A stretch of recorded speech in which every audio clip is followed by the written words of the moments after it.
My character is Manuel Torres. He's a movie lover. He's a dreamer.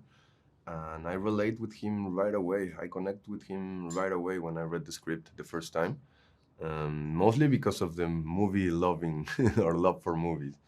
And yeah, he's going to try to get his way into this new era of Hollywood movies, and he's gonna pay a price. I play Nellie Leroy. She added the la. She's an aspiring actress. She's she's bold and brash and talented and very self-destructive ultimately. And her and Manny fall in love.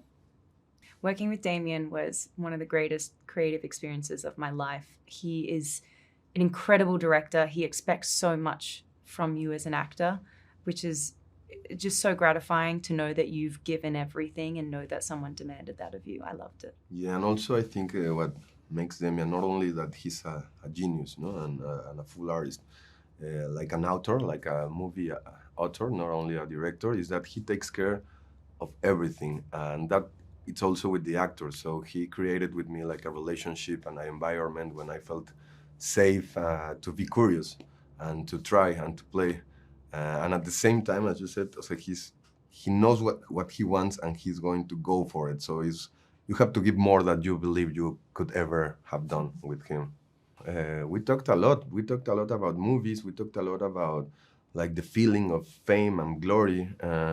But most of what our conversations were about just other movies, just about like rewatch or see references and build this kind of love for movies that my character have or has. And I don't know, we talked also a lot about other actors' performances. We talked a lot about the eyes, about Pacino's eyes, about Chaplin's eyes, and the way they move their faces, and how in the 20s, in the silent era, you have to say everything with your face. And my character has a lot of close-ups, so we really work in how my character takes everything in and show it like in his face, but not like not in an acting way, you know?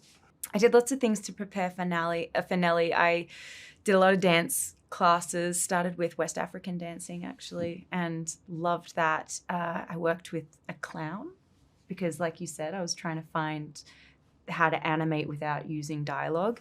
I work with an acting coach, a dialect coach, a movement coach, watched a lot of films, read a lot of books. And finding the accent actually was one of those things that Damien had that relentless pursuit for. I mean, we landed on something in the end, but I think I showed him 31 different accents before he picked the right one to do. So when I say he's a perfectionist, or like he's relentless in his pursuit for his vision, he really doesn't leave any stone unturned. It was pretty fun.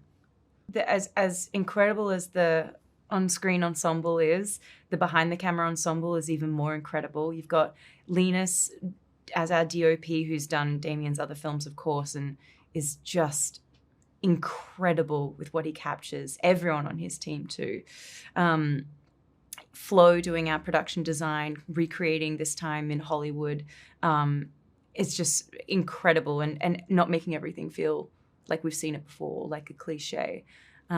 Heather and Jamie doing hair and makeup, geniuses. Been lucky to work with Heather before.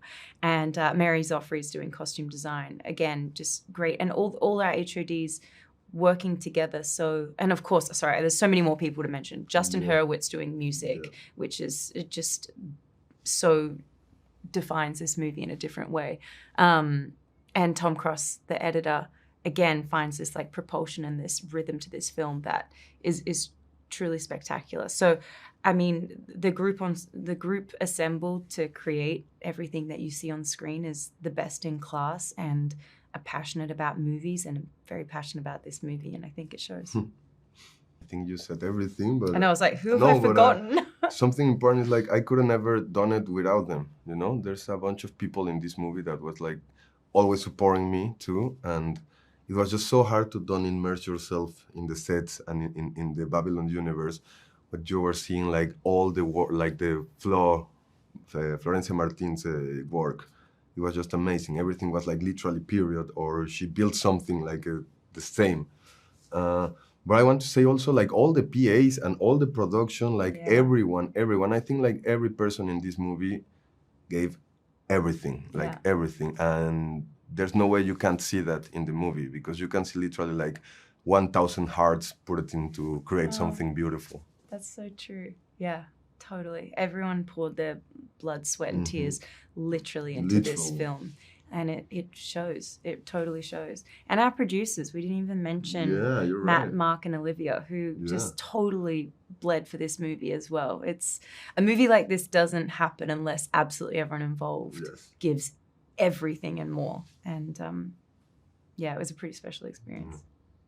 It's a wild ride. I mean, it's a feast. This movie is a feast. It is going to leave you so full. So much happens. You go on such a journey with so many different characters. You see this time in Hollywood depicted in a way that no one's ever shown it on screen before at this scale. It's wild and it's debaucherous and it's magical and it's outrageous and it's tragic and it's funny. It's a lot of things. It's everything, but it's a pretty full experience. If someone in the audience have ever seen, like in person, El Jardín de las Delicias from this painter El Bosco, it's like, I don't know how I say it in English, but it's the delicious garden. I don't know, maybe that will be the translation, but that's something that you can relate with this movie. It's like the most beautiful and crazy and outrageous and, I don't know, wild painting ever. So I think it's the only thing I think it could be compared to.